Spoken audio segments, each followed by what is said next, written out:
Hello everyone. आज हम लोग डिस्कस करने वाले हैं पोटेंशियल एनर्जी के बारे में कि पोटेंशियल एनर्जी क्या है और इसको मैथमेटिकली कैसे डिफ़ाइन कर सकते हैं। आपके पास ये दो फिगर बने हुए हैं। इस फिगर में देखिएगा कि स्प्रिंग है जो अभी टोटल लेंथ जिसका एल है और रिलैक्स्ड है ये। इसके बाद आपने इसको खींच दिया, यहाँ फोर्स लगाया तो ये एलोंगेट हो गया, एल प्लस एक्स नॉट हो गया, मतलब एक्स नॉट आपने इसको और खींच लिया है। इस स्टेट में क्या हो गया है कि इस बॉडी पे डिफॉर्मेशन आ गया और डिफॉर्मेशन के कारण एक एनर्जी इसमें स्टोर हो गई है। और जैसे ही आप इसको यहाँ से कट करते हैं या इसको खोलते हैं, ये जल्दी से दोबारा से अपनी पोजीशन पे लौटने की कोशिश करेगा और इसमें कुछ वेलोसिटी भी आ जाएगी। दूसरा एग्जांपल है कि यहाँ पे एक बॉल रखी हुई है ग्राउंड पे और बाद में इसको आपने बहुत धीरे से उठाकर इस एच हाइट पे ले गए हैं। अब जैसे ही इसको यहाँ से आप छोड़ेंगे, ये तुरंत यहाँ से हटेगा और इसमें कुछ वेलोसिटी गेन कर लेगा। तो ये जो पोटेंशियल एनर्जी है, इसकी डेफिनेशन बोलती है कि the energy which is stored in a body by virtue of its deformation, by virtue of its change in configuration या change in state, by an conservative force. तो कंजर्वेटिव फोर्स के कारण जो भी डिफॉर्मेशन आ रहा है या फिर स्टेट चेंज हो रहा है, तो उसके कारण इस बॉडी में एक एनर्जी स्टोर हो जाती है, उसको हम पोटेंशियल एनर्जी कहते हैं। अब इसको कंजर्वेटिव फोर्स जहाँ पर होगा वहीं पे इसकी बात होगी पोटेंशियल एनर्जी की। कंजर्वेटिव फोर्स क्या होता है इसके बारे में आपको बताता हूँ। कंजर्वेटिव फोर्स की प्रॉपर्टी क्या होती है। कंजर्वेटिव फोर्स में work done from A point to B point, और इस पाथ से ए पाथ ओ पाथ से बी पाथ पे आते हैं घूम के, या फिर यहाँ से इधर पहुँच गए, इन दोनों पाथ से और इस पाथ से कहीं से भी जाएगा, लेकिन पॉइंट ए से पॉइंट बी पे जाएगा, तो जो वर्क डन है वो सेम आएगा। Either you go from path A O B और ए बी और ए एक्स वाई बी, किसी भी पाथ से जाते हैं तो जो आपका वर्क डन है वो सेम आता है कंजर्वेटिव फोर्सेस के कारण जो होता है। दूसरा आप क्या कह सकते हैं कि ए पॉइंट से चले आप और कहीं से होते होते दोबारा से लौट के जब ए पॉइंट पे आ जाएंगे, तो वर्क डन क्या हो जाएगा, ज़ीरो हो जाएगा इस केस में। तो यदि क्लोज लूप में आपने डिस्प्लेसमेंट आपका ज़ीरो हो जाएगा, क्लोज लूप में आप जब आ गए तो आपका वर्क डन क्या हो जाएगा, ज़ीरो हो जाएगा। तो जो कंजर्वेटिव फोर्सेस हैं, मैं इसको सी एफ से लिखता हूँ, कंजर्वेटिव फोर्सेस हैं जो, इनकी कुछ एग्जांपल है जैसे कि ग्रेविटी, जैसे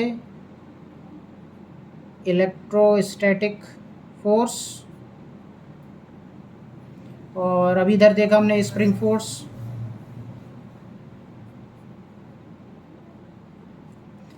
अब नॉन कंजर्वेटिव फोर्सेस भी होते हैं जैसे फ्रिक्शन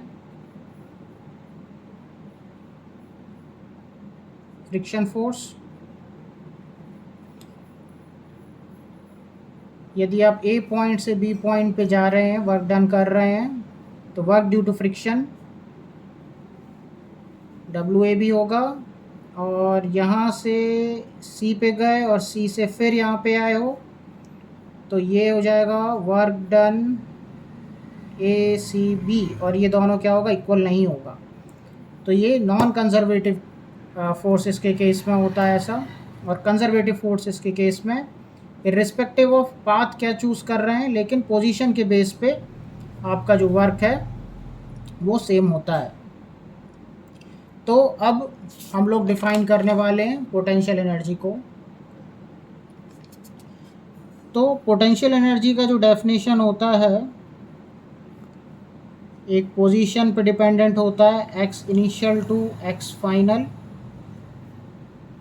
और जो फोर्स है हमेशा उस डायरेक्शन में ले जाने की कोशिश करता है बॉडी को जहाँ पे इसका पोटेंशियल एनर्जी कम होता है, तो यहाँ नेगेटिव साइन लगाया, F x into d x, और जो आपका पोजीशन है x initial to x final, ये हो गया हमारा वर्क और ये हो गया हमारा पोटेंशियल एनर्जी।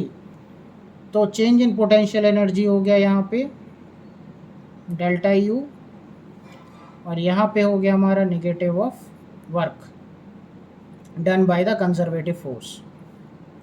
ओके, तो ये एक रिलेशन आ गया हमारे पास में।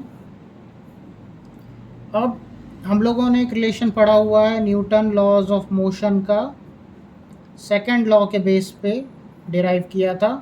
क्या डिराइव किया था कि change in kinetic energy of a body is equal to work done by the net force over that body होता है। इन दोनों रिलेशन को जब हम लोग यूज़ करेंगे तो एक बहुत इंपॉर्टेंट कंक्लूजन पे पहुंचेंगे। तो ये लिखा मैंने delta U is equal to minus delta K E, और delta U plus delta K E is equal to zero. इसको एक्सपेंड कर लेता हूँ मैं। Delta U means potential energy final minus potential energy initial plus kinetic energy final minus kinetic energy initial is equal to zero. इसको final initial terms को एक side लेके आ जाते हैं।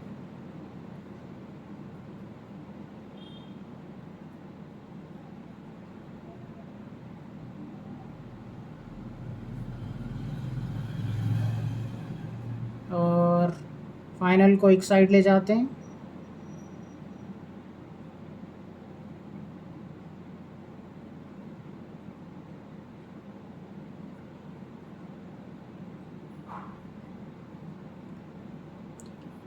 ये एक बहुत ही इंपॉर्टेंट रिलेशन आपको दिखाई दे रहा है। यहाँ पे क्या हुआ, काइनेटिक एनर्जी इनिशियली सिस्टम में जितनी थी और पोटेंशियल एनर्जी सिस्टम में जितनी थी, उन दोनों का सम, बाद में जो पोटेंशियल एनर्जी है वो, और बाद में जो काइनेटिक एनर्जी जो है, उन दोनों का सम, यानी इनिशियल सम जो था और बाद में जो सम है वो बराबर आ रहा है। ये क्या बता रहा है हमको, कंजर्वेशन ऑफ मैकेनिकल एनर्जी। ये एनर्जी कंजर्वेशन बता रहा है।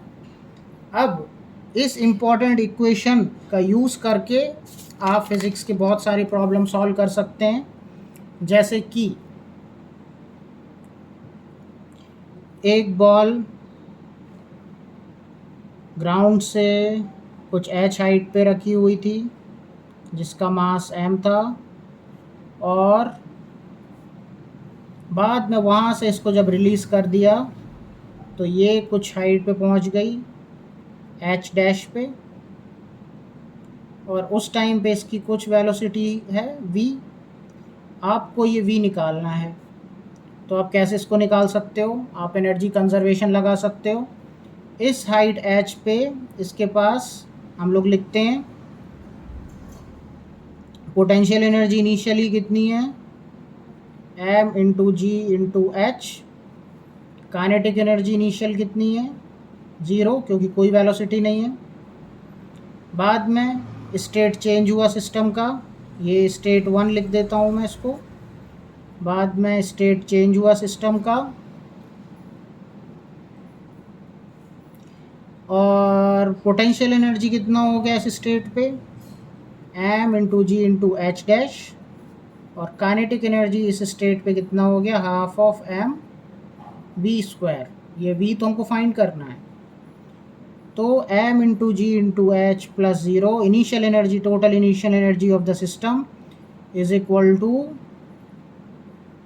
Energy of the system at this instant, बराबर होगा law of conservation of energy से potential energy plus kinetic energy, potential energy plus kinetic energy, इसको ट्रांसपोज करता हूँ m into g into h minus m into g into h dash is equal to half of mv²। Mass cancel हो जाएगा, 2 यहाँ ले जाता हूँ, 2 into g into h minus 2 into g into h dash is equal to v²। Square root ले लेता हूँ, 2gh minus 2gh dash is equal to v। तो ये वेलोसिटी आ गई आपकी इस बॉडी की इस पर्टिकुलर पॉइंट पे। तो ऐसे आप इस energy conservation, work energy conservation, इन सब का यूज़ करके आप बहुत सी डिफरेंट टाइप की फ़िज़िक्स की प्रॉब्लम को सॉल्व कर सकते हैं। और आपको किसी भी टाइप का कोई यदि डाउट है तो आप उसको कमेंट में लिखिए, हम लोग उसको डिस्कस करेंगे। Thank you for listening, thank you for watching, see you.